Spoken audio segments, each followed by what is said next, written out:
for David and the division for identifying Dr. Susan Murphy, who's out here to join us. And I just wanted to briefly thank everybody for coming today. And I'm going to turn it over to David for the introduction. Yeah, and apologies for the late start. You know, as the director for the Center for Behavioral Intervention Technologies, of course, we had technology problems that none of us could really get through easily. But that said, it's really my pleasure and honor to introduce Dr. Susan Murphy, who is a distinguished leader in the field of statistics, and she's really renowned for her pioneering work in methodologies that personalize treatment strategies.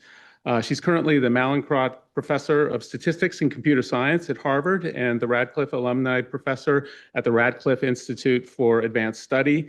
And she's dedicated her career to the science of adaptive interventions and trial methodologies. We all here, I think, use some of the trial methodologies that she pioneered early on: sequential multiple assignment randomized trial, which I always have to read, SMART trials, easier to say, where we can dynamically adjust treatments to patient responses. And more recently, she's pioneered the use of reinforcement learning methods for just-in-time adaptive interventions, JITAIs. She's really good at also those acronyms, I think. That use patient data like from mobile phones to be able to target interventions to patients in the moment to meet their needs and preferences. She's received countless awards. When you look at her CV, it goes on for pages, but just I'll mention she's a MacArthur Fellow, and she's a member of both the National Academy of Sciences and the National Academy of Medicine. And it is really my honor and my pleasure to introduce Dr. Susan Murphy. And Thanks. I appreciate all you guys taking the time to come spend time with me. So I mainly work in the digital intervention space. This is the area that I'm most excited about. And all of these little icons on the screen are different interventions that we've been working on in dental health. MyWaves is substance use by young adults. Heart Steps, today we'll talk about Heart Steps. ADAPTS HCT, this involves Alex. I don't know if I see Alex anywhere, but she's here, and it involves young adults who had a bone marrow transplant, have to stay adherent to pretty, it's a difficult drug dosing regime they have to stay adherent to. Okay, so I want to start off with just kind of setting this background. And so normally in these digital interventions, I think any digital intervention you pick up, it has multiple components. They almost always have multiple components. Some may involve planning, some may be different types of suggestions, what someone can do in the moment, and so on. And many of these components will have sequential decisions. So multiple times the intervention content could be delivered to the individual. That's what I mean when I say sequential decisions. At multiple times, maybe twice a day, once a week, once a day, or so on, or whenever they're physiologically stressed. These are all settings in which you have sequential decisions. And when you're in a setting where there's sequential decisions, there's a lot of ways to think about operationalizing how those sequential decisions get made. One way, of course, I think Joan, you should be able to hear me now. One way is to use online decision-making algorithms. Another way, though, is, the most common way we see is we get together as a team and we decide, well, when the person is in this particular state, in this location, when they're feeling this way, we're going to provide that type of intervention. So often the decision rules are developed by expert consensus. Or you can have an algorithm which updates those decision rules. And that's what I'm talking about today. And I just want to bring up the fact that this is pretty common, using algorithms to update the decision rules about how to provide supportive content. You see it all over the place in today's world. Online education. At the very bottom, large language modeling. So ChatGPT, these are trained by these sequential decision-making algorithms. Here, of course, we're going to talk about digital health. So the setting in which I feel that most of our digital health intervention development occurs in is one in which the technology is evolving really rapidly. Even if you don't do anything very sophisticated, you can't just put out a digital intervention and expect it to work even 4 months from now. You know, the operating systems change, all kinds of things happen, you know, different kinds of phones come on the market. It's over, you know. So if you work in the digital health field, you live in a world in which everything is changing very rapidly. I think David had something about, you had a paper that alluded to this or spoke about this earlier. At dinner, we can talk about it. So the way I'm thinking about it here, I'm operationalizing it in a certain way as a series of implementations or deployments. So this would occur even outside of the research environment. In the tech environment, you can imagine a series of deployments. And within a deployment, you want to personalize that intervention or the support to each individual as they go through and experiencing it. So I'm focusing on autonomous support. So that's why I have this little, I think you'll be able to see this little, yeah, that's why there's a little robot here. There he is. The robot, the artificial agent, is making decisions. The decisions are indexed by A, they're denoted by A. But then between deployments or between implementations, there's humans in the loop. And that's because all these things keep changing. A new set of sensors come out. Or the sensors we were using before, they're no longer, you can't even access them anymore. They're not commercially on the market. You know, so no matter what, you have to have humans in the loop between deployments. And one of the goals of the human is to improve the intervention, the digital intervention for the next deployment. If you're in a research setting, of course, you might be interested between deployments and exploring causal mechanisms, understanding the underlying behavioral science, testing different aspects of theory as well. So there's all kinds of ways the data between deployments might be used to learn. But within a deployment, data is being used to learn in order to personalize for the individual. So today I'm going to use heart steps to explain the ideas. It helps me be very clear. It's, heart steps has, well, at least in 3 of the deployments, it had 4 intervention components that involved sequential decisions. There were other intervention components that you could just access at will, like self-monitoring and so on. And in heart steps V2 and V3, 2 online algorithms were running in the background. And we're going to talk mainly about one of them, and this has to do with the delivery of these activity suggestions. These activity suggestions could be delivered at 5 times a day. These 5 times are specific to the person. They depend on that person and when they wake up in the morning, when they eat, and so on. And the action or the intervention is a contextually tailored activity suggestion. You can see an example off to the right. I got this suggestion in the morning on a very cold day, and it was a work day. And so you can see the content of the message is framed for that type of a setting. And the way in which the information that was used to frame that message, it's called the state of the individual. This came from the wearable tracker data, and also the smartphone data, location, what the weather was like at that time and in that location. In addition, the state data, this tracker data, and how much the individual engaged with the intervention content, the activity suggestions, that determined whether they'd even get an activity suggestion. And that was determined by one of these algorithms that I'll talk about shortly. So V1, okay, so V1 was the very first implementation. It was only 6 weeks. 5 times a day. So it's 210 times per individual in this study. And it had a very simple sequential decision-making algorithm, very simple.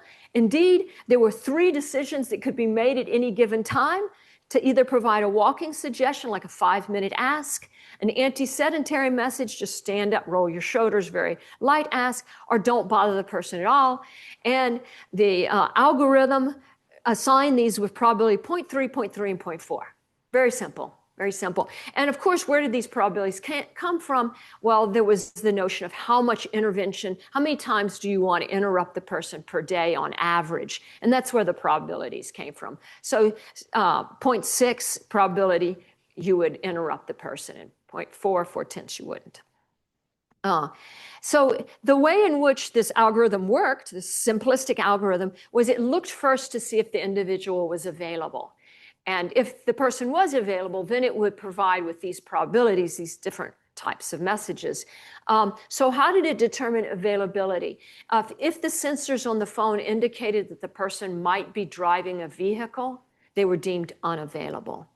If the sensors on the tracker indicated that the person had just had a bout of activity, you didn't want to send one of these messages. It just doesn't make sense. If they were currently engaged in a bout of activity, of course, you wouldn't want to send this message. So the person had to be available in order to even make a decision as to which of the 3 types of options should be made. Very simple algorithm, though, here, right? Okay. So the data, this study ended. The data was striking. Early in the study, as I said, it was a 6-week study. So very early in the study, there was more than a doubling of step count if the person got a walking suggestion versus if they didn't. I mean, it was just glorious, right? More than a doubling. But by 3 weeks, this is a 6-week study. By 3 weeks in, gone, dead. And now, like, knowing what we know today, this makes perfect sense, right? People start to disengage. We all know this. At the time, we were just, we were in a tizzy. You know, how could this happen? People, and there were a number of qualitative interviews, and people indicated it wasn't that they felt like that they were being burdened by the intervention. They just simply didn't see the notifications. So it's more akin to habituation, right? Oh, this QR code, the data is public. So you can access this data. There was some indication that if the person was currently in a structured environment versus out and about, then sending an activity suggestion was more conducive to physical steps, taking steps, than not sending an activity suggestion.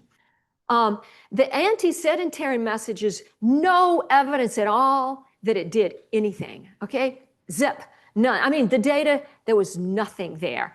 But in the qualitative studies afterwards, the participants indicated they really liked the anti-sedentary messages. It made them feel good. So, okay, so how does this impact how you go to the next deployment, right? Because that's what this is a world of. This is a world where you go from one deployment to next. You learn within a deployment. Well, this one we didn't learn within, but we learned between deployments. We keep the walking suggestions because they, at least initially, appeared very efficacious. But we add a reinforcement learning, this decision-making algorithm. And the conceptual idea was that the algorithm would back off and stop bothering people when there was indications that they weren't as responsive. And so you would allow dishabituation. That was the way the team thought at that time. So you would provide intervention as long as people were responsive, then you would back off, they would dishabituate, and then you could come back. That was the conceptual thought. And we would still keep the anti-sedentary messages. Everybody loved them. So we actually built an algorithm that detected sedentary behavior, and then at the sedentary times randomized these messages. Again, you don't want to provide too many messages. You don't want to induce burden or habituation, but nonetheless, people liked them, so it's good to.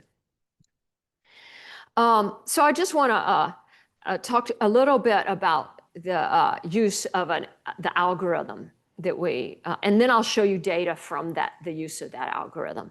So when you think about what the data looks like on any given person, you have a certain number of times that they're in the intervention. Here it was 3 months or 9 months, depending on the deployment, V2 or V3, 5 times a day. So capital T is like 540 or a little over 1,000. Okay, every single person, there's a tuple at every single time. The tuple has the state S, action, i.e. whether or not the activity suggestion is sent. AT is binary. It indicates 1, the suggestion is sent, the activity suggestion is sent. And R is some outcome. And so this is the general setup. If people talk to you about reinforcement learning and they talk to you about online reinforcement learning, this is the general setup that should come to your mind. And the purpose of this algorithm, its goal, it is being designed to maximize the sum of the rewards. So it's really important when you think about this, what is the role of the algorithm? Okay, the state is supplied to the algorithm. It's our behavior. It's what we're doing, where we are, what the weather's like. So we control that.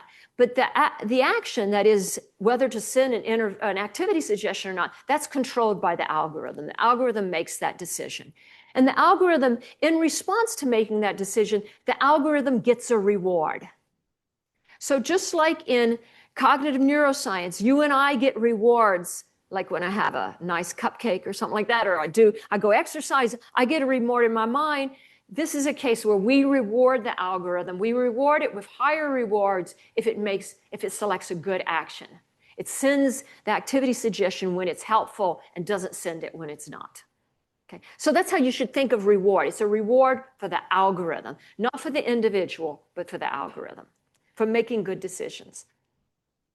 So in Heart Steps, how did that work? So this algorithm was run through 3 deployments, V2, V3, and V4. Other components of the intervention changed between each of these deployments, but not this particular component. So again, there's 5 decision times per day. V2 is 3 months, V3 is 9 months, and V4, I think, was between 9 and 12 months. The state is always constructed from the data coming in on the tracker. It depended on the particular deployment, which wristband tracker step count tracker was used. It also was constructed from the data coming in from the phone. How involved the individual was in self-monitoring their physical activity. That would be a natural. How many times we've bothered the person recently. Notice my language. I think it's really important that we use it. How many times do we interrupt people recently? So it was the decision by the algorithm was binary, send a contextually tailored activity suggestion versus not. And the algorithm as a reward was the 30-minute step, the subsequent 30-minute step count. I have to tell you, this was one of our first algorithms we built. Now, often we also include in the algorithm's reward a prediction of any delayed effects, negative delayed effects, like early signs of disengagement. But at that time, the algorithm's reward was only how much the person moved after, in terms of step count, in the subsequent 30 minutes. So when you build these algorithms, there's quite a number of challenges, but the 2 biggest challenges that occurs is high noise and delayed effects. And we already saw evidence of delayed effects from the first implementation of Heart Steps, right? Midway through the study, the effect of sending an activity suggestion was gone. So high noise, it's pervasive in our world, in the world of digital health. And it's because we're trying to provide support to someone as they're going about their life. And all these other things are happening. Their child wakes up, doesn't want to go to school. They're not getting along with their partner. You know, all kinds of things are happening. And this all causes noise in the system. So you're trying to learn in a very high noise setting. And what's totally cool about that, from a behavioral science perspective, is this gives you the opportunity as a domain scientist to come in and make an impact. It's not just the artificial agent anymore. It's a high noise setting. You're not going to have a bazillion patients, so you can quash the noise by using a bazillion patients. No, you have to use behavioral theory in my opinion, to make real progress in this area. And it's because of the noise level. Okay, so you'll see how we deal with it. Now I'm gonna indicate what I mean by theory at the end of this talk, okay? Here you won't see me doing this. I'm gonna use other techniques to reduce the level of noise. So first I wanna also just talk to you about a little bit more about reinforcement learning and what it is. Now I'm specifically talking about online reinforcement learning. So when I say online, I mean this is happening in real time. As you experience the different types of intervention content and you walk or you don't walk, the algorithm records that and updates when it's gonna send you the activity suggestions. That's what I mean by real time. So there's two elements to all these algorithms. One element is some sort of learning algorithm. If you're a statistician, it's just statistics. That's all it is. They're just fitting some sort of model. It may be a complex model if you have very rich data, a lot of data, or it's a less complex model if you have less data. So it's estimating parameters. Often it's related to regression or mixed effects models. It's the kinds of things you guys know about. It can also be deep learning if you have a lot of data, but okay. So what this learning algorithm does is it inputs the tuples that have occurred on that person up to that time, and it outputs what I'll call statistical inference. So when I say statistical inference, it outputs an estimate of whether or not it's useful to send an activity suggestion versus not in any given state. So that's one output. Is it useful to send an activity? It predicts the treatment effect if you send a suggestion versus if you don't. And it also, in my opinion, a good algorithm also outputs a measure of confidence in that estimate. So it outputs an estimate or a prediction of how responsive the person is likely to be in their current state to an activity suggestion, and it outputs the level of confidence the algorithm has in that prediction.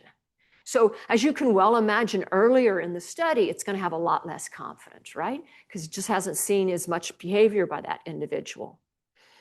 The optimization algorithm is the second element. This second algorithm, what it does is it inputs that statistical inference, i.e. the prediction and the confidence in the prediction of the treatment effect. It inputs the current state of the individual, where they are at that time, home, work, whether it's a weekend, weekday, and so on. And it outputs, it selects the treatment. In our case, it's to send an activity suggestion versus not. So I'm just going to talk to you about the learning algorithm for this very high noise setting. So when you're in a high noise setting, you often, at least initially, ignore delayed negative effects, habituation, and burden. At least initially, you might do that. Because predicting delayed effects is extremely difficult in a high noise setting. So this is what's going on right now. So what we do is we think of regression. We model the mean reward, in our case, this is the 30-minute step count, given the individual's current state and to whether or not they're going to get an intervention. So A here is binary. S is the state, it's their current location, how active they've been recently, and so on. And what we used was a Bayesian linear regression model. And we used a Bayesian linear regression model for this difference right here, the difference in the middle. What is this? This is the 1 means send an activity suggestion, 0 means don't. S is the state. So on the left-hand side, it's the advantage of sending an activity suggestion versus not in state S. And we model that by a linear model. That's what we model. So we model the advantage of sending an activity suggestion versus not by a linear model. At the same time, we have a prediction on the side of the delayed negative effects, habituation effects of sending suggestions. That's the last bullet point. I just want to tell you the model's very simple here. Yeah.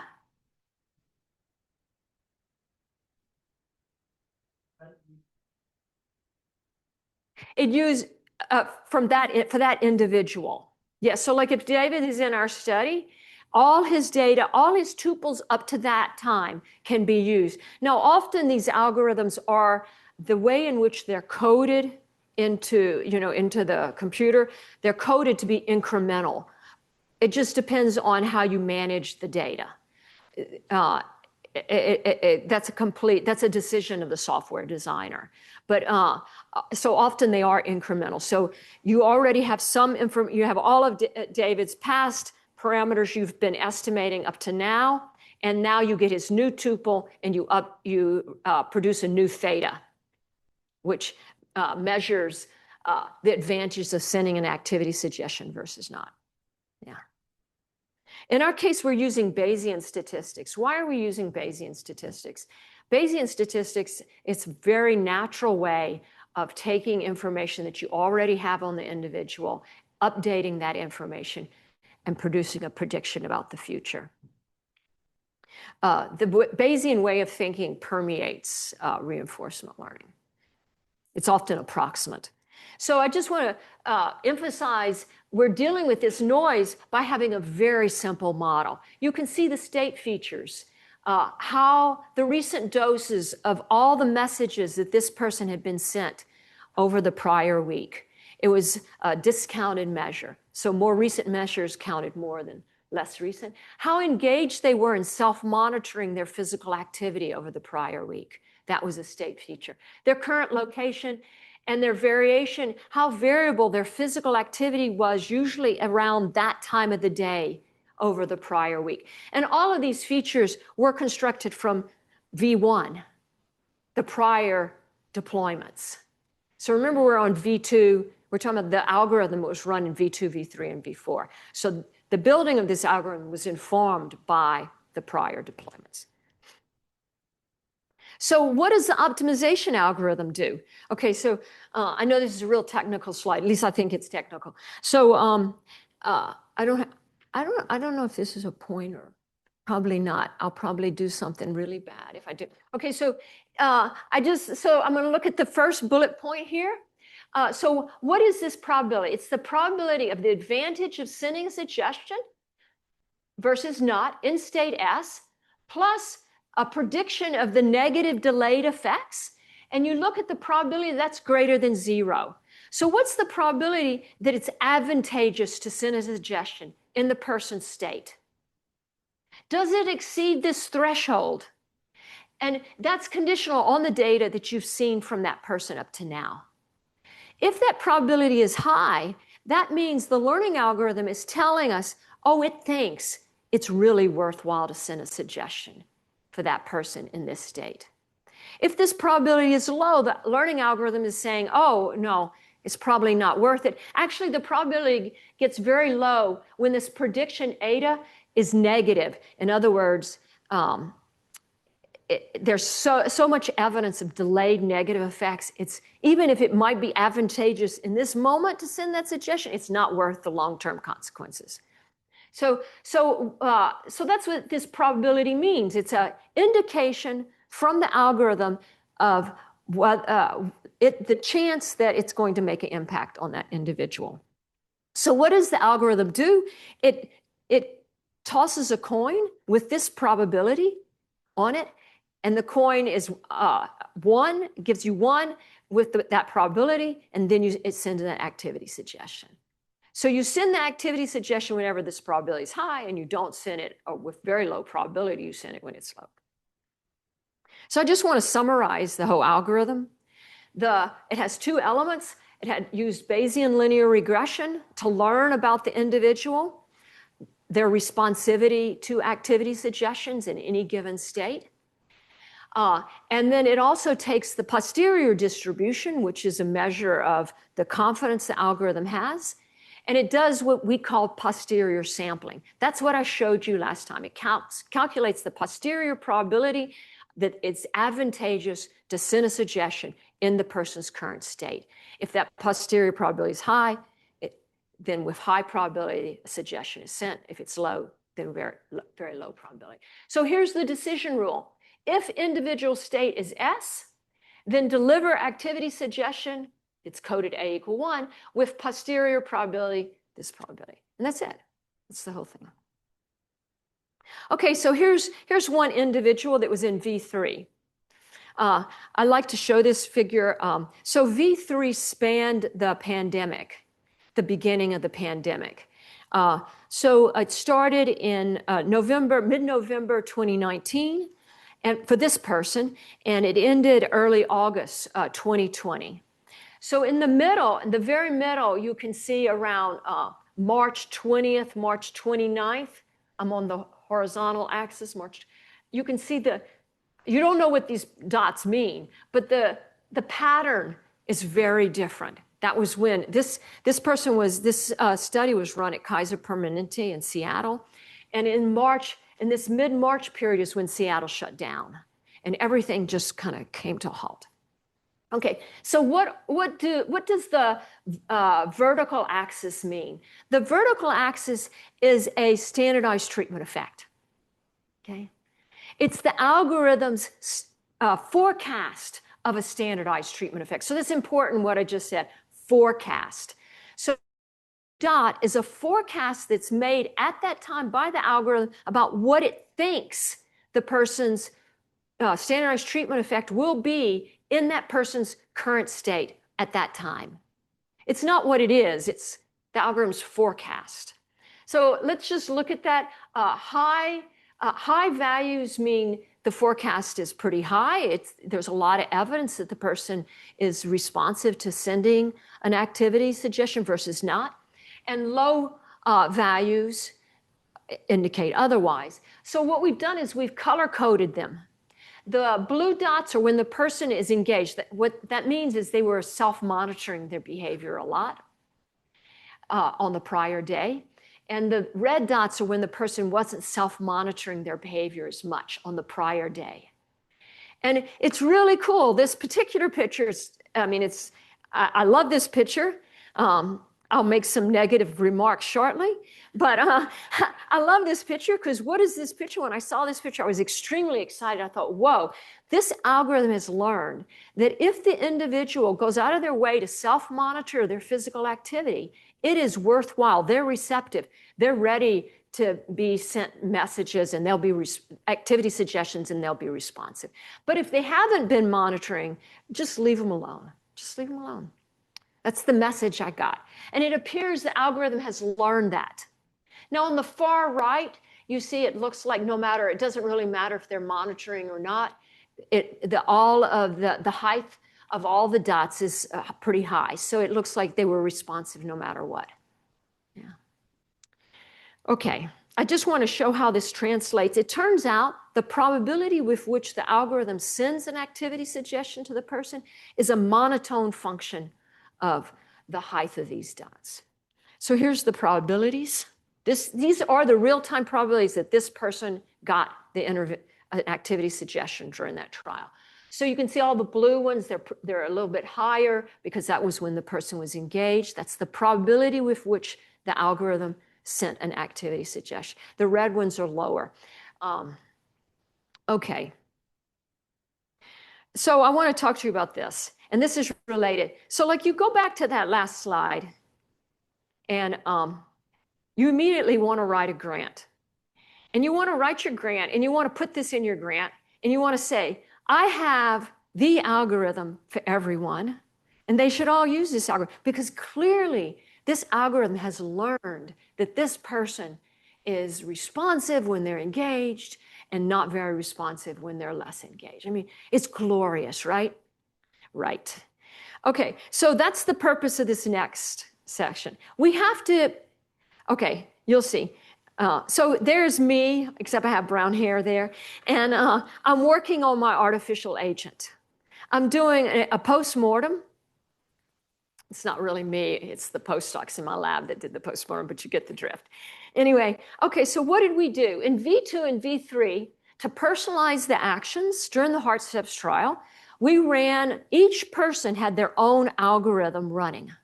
Okay, so if David were in the trial and I were in the trial, his algorithm would run on him, my algorithm would run on me. Same algorithm, but it learns differently because we're different people. And we use posterior sampling to determine whether or not to send an activity suggestion or not, right? So it's stochastic, right?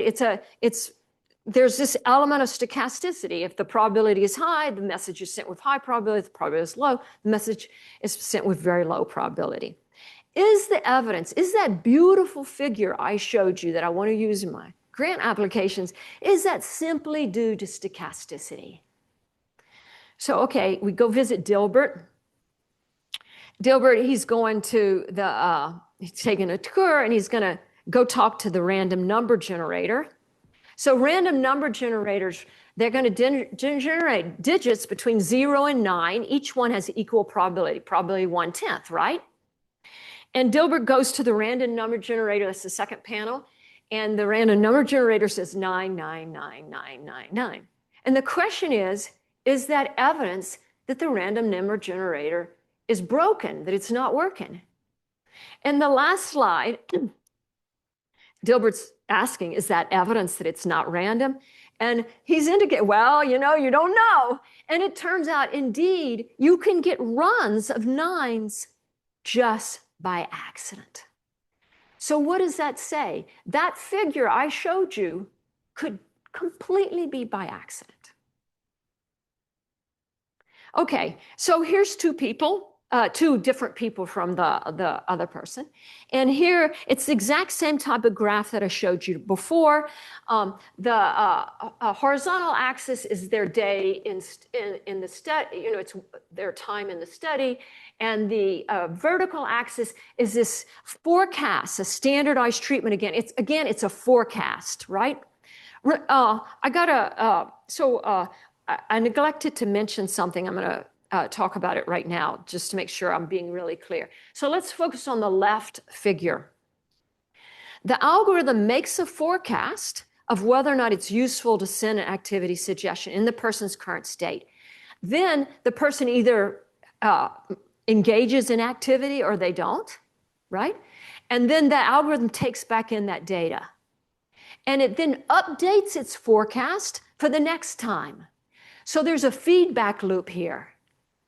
So when you look at the left slide, what you see is at the very beginning, these algorithms were initialized to start with no expectation of an effect. So that's why the first dot is very close to 0. Standardized treatment effect of approximately 0. And then you see that the forecasts start to increase. It doesn't matter what color they are. They start to increase. And remember, the algorithm is acting on these forecasts. So a high forecast means with greater probability, it sends the activity suggestion. It then observes how active the person is. If the person was really active, the forecast gets higher, right? There's more and more evidence that it's worthwhile. So what it looks like on the left-hand side is the algorithm is learning that on this individual 1, it's really worthwhile to send the activity suggestions. This is a highly receptive person. I color-coded them by how variable their physical activity was around that same time over the prior week, but it didn't really make any difference. It was irrelevant with person 1. No matter what, it appears that the algorithm is learning that this is a very responsive person, and it's worthwhile to send them an activity suggestion. Of course, could that be just a row of 9s, right? It could be just a run of 9s. We don't know. And so on the right-hand side, here's another, a different person. And here it looks initially, the icons, the little triangle starts at 0 because initially there's the expectation there's no effect. And then the algorithm starts learning. It gives activity suggestions. It sees how active the person is. It updates its forecast, and it moves through time. And as you see through time, it appears that the algorithm is learning that when the person has not been that active around that time, it's actually not very variable in their activity. It's actually useful to send an activity suggestion. Whereas when the person has been more variable, it's less useful. That's the red dots. Again, is that a run of 9s? I don't know. It's a run of 9. So this is what we're going to talk about next. Okay, I had to give you some math. I am a statistician, so I had to do some math. But so again, we have our advantage at the top bullet point is the advantage of sending activity suggestion versus not. What is the standardized effect? The standardized effect is the estimated effect divided by the standard deviation, right? And that's what we have. In the numerator, we have the estimated effect plus that delayed prediction of negative impact divided by the standard deviation. So you kind of expect a number between 0 and 2, -2 to 2. That's pretty much the way standardized effects. Okay. So that delta, that's what's plotted on the vertical axis. So now everyone knows on the horizontal axis is the day in the study, and the vertical axis, now you have the math for what was plotted, the standardized effect. So how do we characterize? I have two figures here. They're very striking, extremely persuasive. And how do I characterize to my eye that these are persuasive? So this is what I'm going to talk about right now. These graphs appear to indicate that the algorithm is really learning something. So what we do is we look for each person. Remember, there's 91 people in this study. For each person, we calculate the fraction of the time that the algorithm produces a standardized forecast, treatment effect forecast, that's consistently greater than 0 or consistently less than 0. Okay? So we use the threshold of 90% of the time. So we're going to call out a person for which the algorithm consistently 90% over the entire time they're in the study, it forecasts a positive effect, or it consistently more than 90%.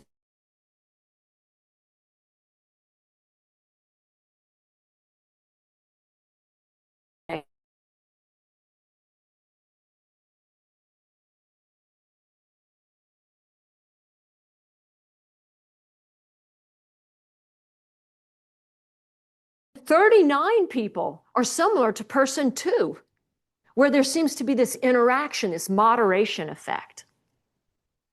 Is 39 big? Is 18 big? Could 18 occur simply by chance? That's the question. So the way we look at this, so so if you're used to machine learning or statistics, you know we do a lot of resampling. So what we're going to do is we're going to use a resampling method to ask whether or not 18 is really big, or in the other case, 39 is really big, above and beyond what you would expect due to chance. So that's what the second task is. How to assess if there are more people than would occur by chance that have these graphs that indicate that the algorithm actually is learning something. So we're going to use model-based resampling. That's what we did. And we're going to have two different cases corresponding to these two different graphs. The first case, we're going to resample each person's data under the ground truth that these activity suggestions have no impact on that person. Zip, none, okay? So the ground truth, we're just going to generate new data for that person under this ground truth. And in the second case, we're going to generate new data from that person under the ground truth that there's no interaction of variability and the effect of sending an activity suggestion. Okay. And in both cases, we have to generate this data, right? We have to generate rewards that the algorithm would use for learning under these two ground truths. And what we do is we use the model, we used the algorithms model to do that. And we repeatedly run the algorithm on each person under whatever ground truth, say ground truth of no treatment effect. We run that person 500 times. We do this for every single person. So for every single person, we run the algorithm on them 500 times under this ground truth in the first case of no treatment effect. What do we get? So essentially, we have 500 simulated trials because each person is run 500 times. And under this ground truth, 20% of the 500 trials had at least 18 people with beautiful graphs like the one you see on the left. The graph on the left is just a row of 9s that happened by chance. Can't say a thing. 20% of the time, this could hurt. This is just way too much. On the other hand, the graph on the right remember in the real study, 39 people had graphs similar to the one on the right.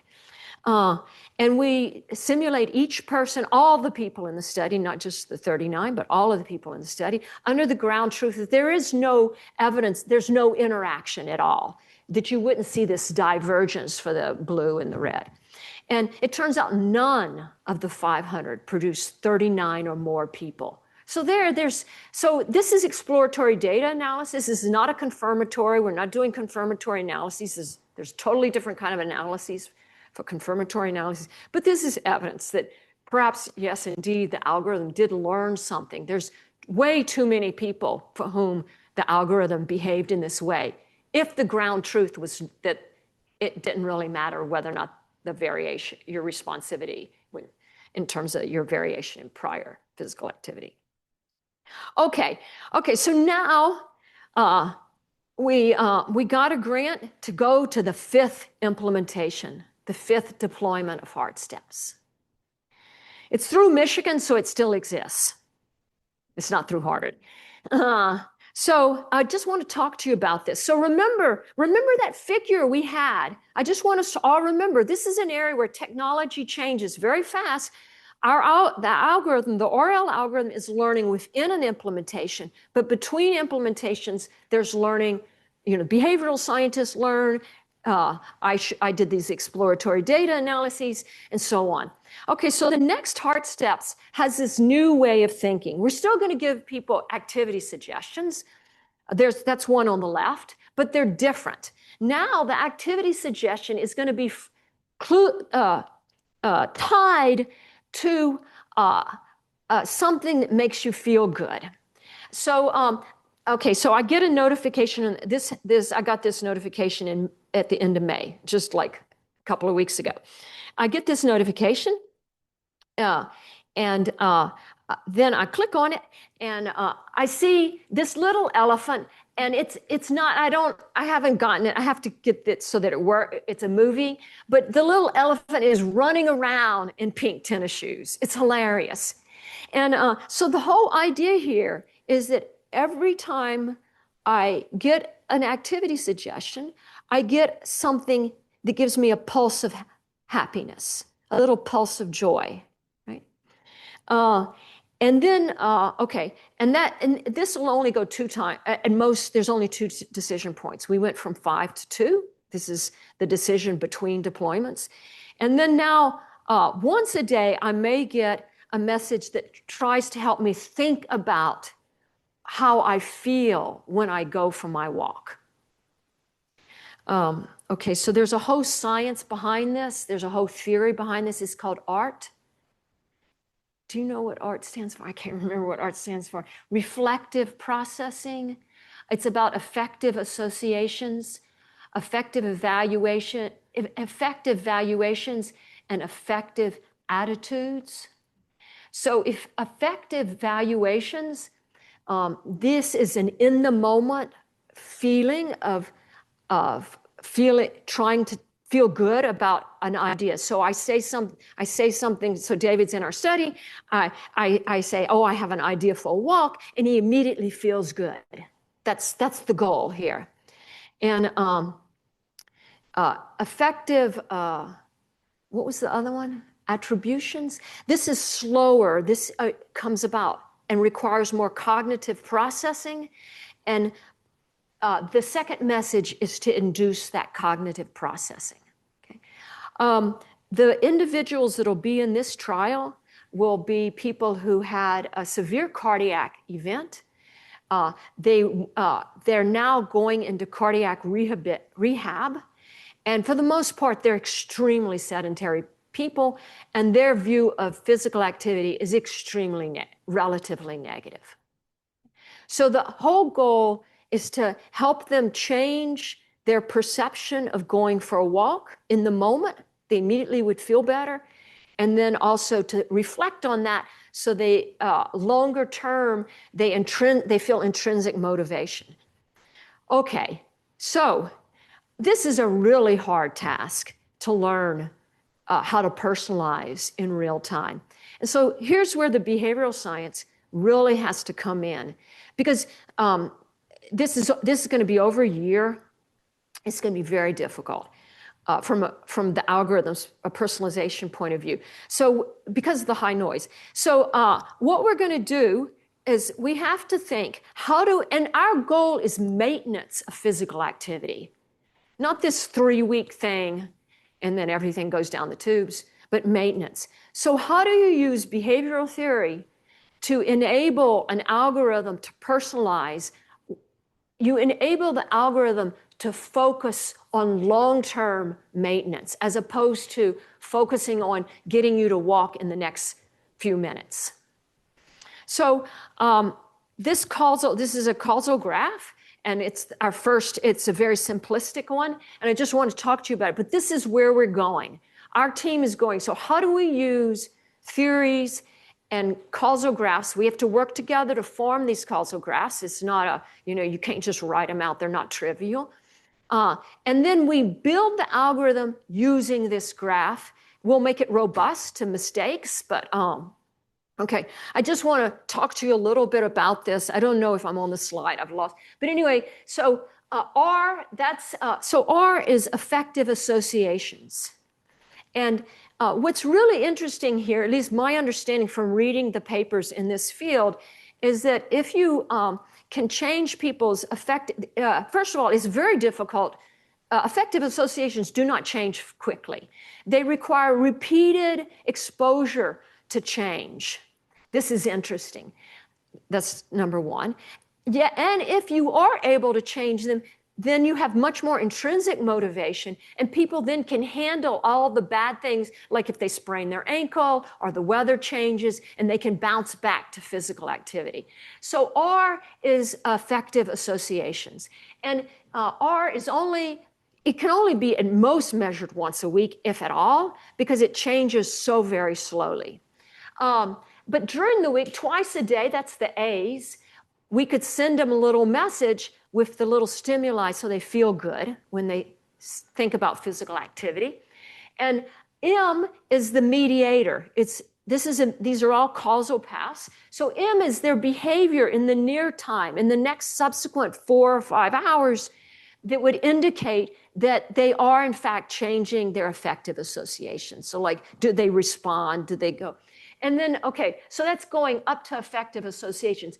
E is their feeling of, is this intervention useful for me? Am I going to continue to use this intervention through thick and thin? Is it useful? And so that's also slowly evolving. It's perception of utility.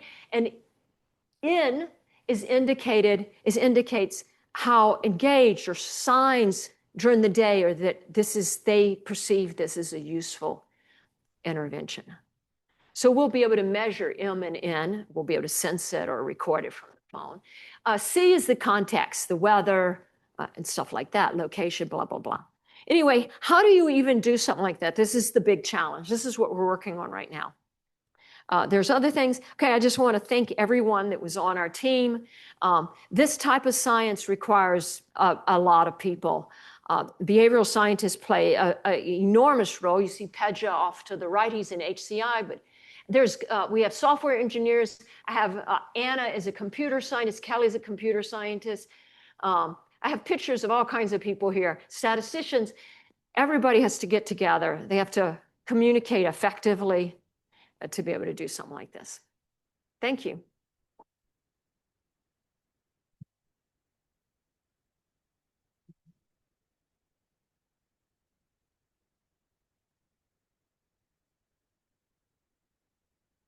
All right.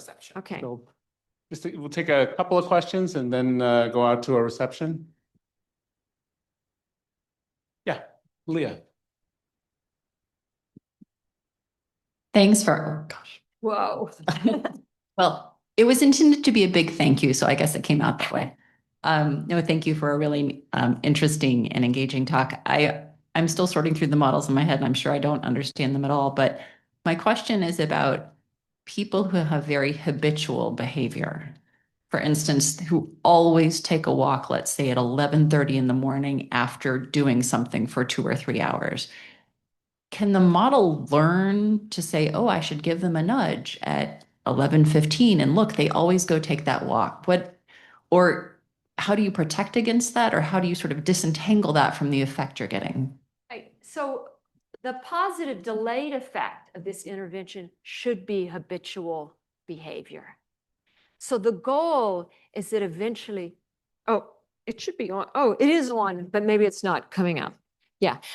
So the goal is that the people actually do start to adopt these habitual behaviors. And then, of course, we'll sense that they're not, that they're already active. Why bother them then? You know, but the thing is, if they engage in this habitual behavior and then they sprain their ankle, now we're going to have, actually, there's going to be another component that allows them to tell the intervention that they need a vacation, for example, or something. But but when they come back, that habitual behavior may be gone and they may need assistance in acquiring it again. The longer term goal is intrinsic motivation, which would be, I mean, not everybody's going to be a habitual actor, you know, but an intrinsically motivated person, that they may have a habitual behavior like you're saying. So that is the long-term goal. And this is the reason why you need the sensors to notice whether or not they're already walking, because, you know, what's the purpose? And remember, when we talk about effect, it's their behavior if you send an activity suggestion versus their behavior if you don't. So if they're habitual and they're going to be active no matter what, we're not going to see an effect. And the algorithm's going to learn, don't bother the person. Yeah. Okay, one more question? Oh, Nabil. Let's see if I can get Nabil. Stop sharing. Hello, Susan. Can you guys hear me? Oh, Nabil, I see you. So great to see you. Thank you so much for a wonderful presentation. Can you guys hear me well? We can a little bit. Talk as loud as you Okay. can. All right. Is this better? A little bit. Can you guys hear him in the back? Oh, they can hear you in the back. They said they can hear Okay, you. great, great. So, Susan, you used to talk a lot about, especially with reinforcement learning and personalizing these interventions, going from like a cold to a hot model. A lot of times now we get asked how long before the model becomes reliable. And we see here with personalizing, it's constantly changing. So how do we change people's thinking about this? And also how long before it becomes reliable? Yeah, so Nabil's comment is really important, and I didn't say a word about it.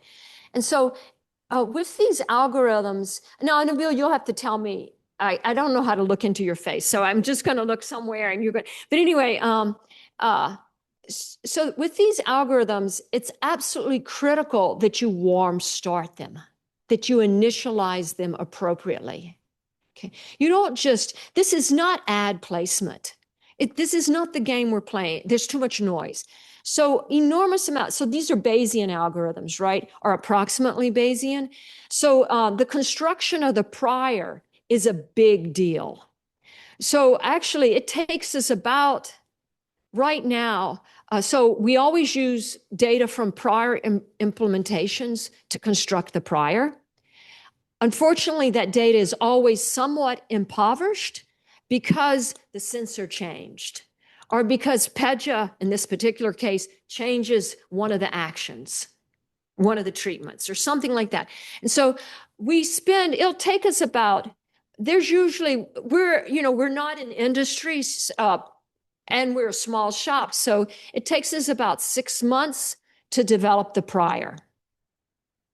And this prior is an informative prior, and it's built on how similar people in similar situations were responsive the last time around.